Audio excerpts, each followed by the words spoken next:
Hello everyone, my name is Saurabh Pandey and I welcome you to the latest in our series of webinars on social media and digital marketing. Talking about social media, I have often been asked about how do B2B companies judge the efficacy of social media efforts, and today's webinar focuses just on that. So let's begin by asking what's different about B2B social media marketing. I would say conceptually not much of a difference, but in terms of expectations and measurements, B2B should focus on some very specific goals and metrics as opposed to B2C social media marketing. Now, B2B buying is generally high involvement and has a long span from let's say the awareness stage to the buying stage. Also, it's extremely important for buyers to trust the vendor and to know about its intellectual expertise or thought leadership before making a buying decision. That's how B2B buying is different from B2C buying, and hence the metrics and objectives should also be different. To make things complex, true social media marketing should not allow sales pitches. Rather, when you do social media marketing for B2B companies, the effort should be focused on activities that demonstrate the vendor's influence and thought leadership around a certain category or issue. Now, to illustrate this, here is an example of how GE, a B2B company, tries to leverage social media to create a great brand perception, thought leadership, and influence. Now, two of GE's target industries are airlines and healthcare. And to influence the buyers and decision makers, GE created a social media challenge where they aggregated big data scientists and challenged them to find ideas with which inefficiencies across these two industries can be minimized, and thereby helping the end users who would buy the services from these two industries, which are airlines and hospitals or healthcare.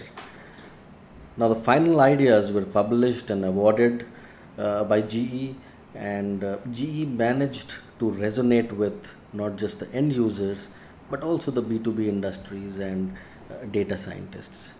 Needless to say, GE was perceived as a friendly company that cares for the customers and was able to demonstrate its thought leadership by slicing, dicing, analyzing the business and the operations of its buyers.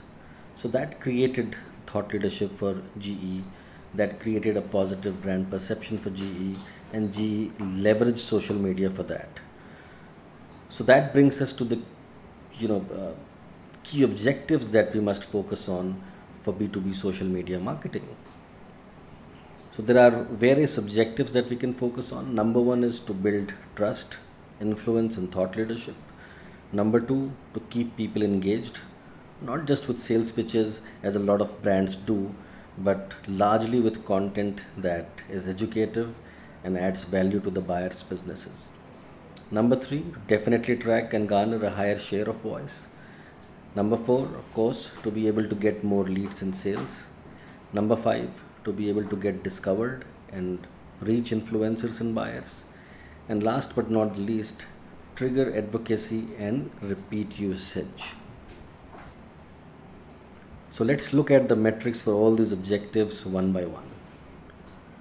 Now, for building trust, thought leadership, and influence, metrics like retweets and shares, our hyperlinked content on other sites, our cloud score, our followers trend, and people subscribing to our content are important indicators.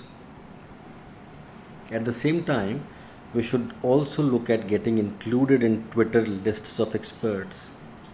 We should look at getting in the list of experts on Quora, and also we should track how many times are we being asked to answer specific questions within a category on Quora again.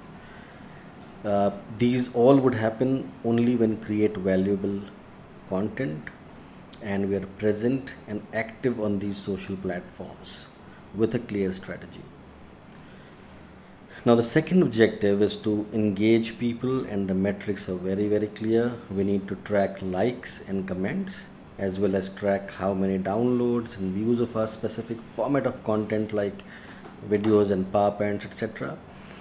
And at the same time, activate polls and surveys to get insights and record intent, plus create specific contests and softwares through which we can trigger collaboration and participation. So that's about the engagement part. Uh, Now, getting a larger voice share, which is the third objective, uh, and the metric is very clear that we need to get a larger voice share. It's also easier from a B2B perspective to be tracked because there are less number of competitors within a B2B scenario, and of course the noise around the category or a product is also less.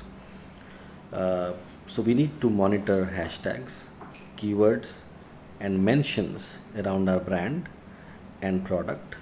And if it demands, then we should also track the stakeholders, mentions, keywords, and uh, hashtags content. And we should compare the volume of content versus others' content. So our brand content around these hashtags, mentions, and keywords versus the competition. Uh, Another important area is to track the sentiments, so that we should know that the volume may be high or low, but how do we fare on sentiment part? Is it negative or positive or neutral? Right. Then we come to the sales and leads generation, as an objective, and it's everyone's favorite with social media. We should track the average time to close a sale as a metric. We believe that with consistent and long-term social media practice, the average time to close a sales should come down over a period of time. We should also see another important metric to track, uh, which not many B2B companies do, is to track how participative our users have been at various stages of decision cycle, right from awareness through consideration to purchase. We can demonstrate that our social media has indeed had an effect because we have pulled people to be engaged at various levels, right? So this is extremely important because it shows the success of our engagement and influence efforts, and of course the end result in terms of leads or sales or queries can anyways be easily measured and attributed, right? When it comes to reach and discovery, we should track our viral reach and check our analytics to track what percentage of new qualified users are we getting over a period of time from social or organic sources. On social media, we get discovered because our content engaged someone, and that someone took an action which created a story, and that story reached other relevant audiences. That's how we are discovered, and that's why viral reach and referral and organic traffic are important for us in terms of measurement. Now, as I mentioned earlier, creating opportunities for collaboration and co-creation is extremely important, especially with our current audience or current buyers. Most B2B companies restrict their social media efforts towards attracting new users, uh, but we should also engage our buyers or existing users, and specifically with these opportunities where collaboration and co-creation can happen. Uh, when you invite your current users to collaborate or co-create or participate, then you also end up recognizing them, recognizing their efforts on social platforms, rewarding them, and also letting them feel important because they are part of something that is going to help a lot of users like them. So that is extremely important, and hence we should measure participation also as a metric, and how many of our users amplify our content through their social channels. right? All this would lead to more repeat purchase and referrals, which again, of course, should be tracked. The key point that we need to understand is that if we make our current users feel important, if we allow them opportunities to collaborate and co-create with us, then they are going to talk about us on social platforms through their handles. And that's how the whole circle gets completed or close looped. We get discovered, we get more reach, we get trusted, we create influence, and we get more engagement, and hence we get more leads and queries and conversions.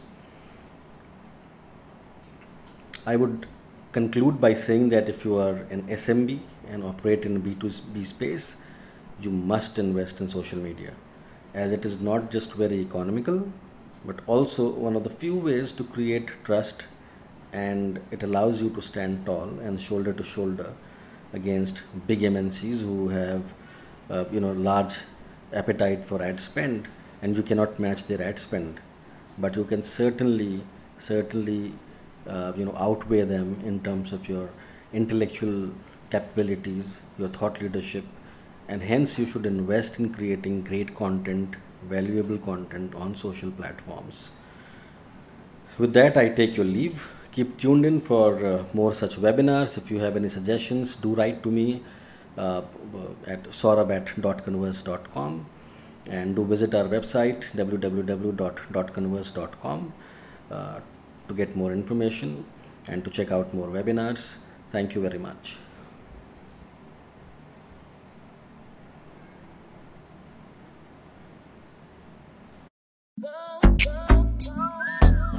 Right. Oh, Wale. Yeah. Cool kid sneak.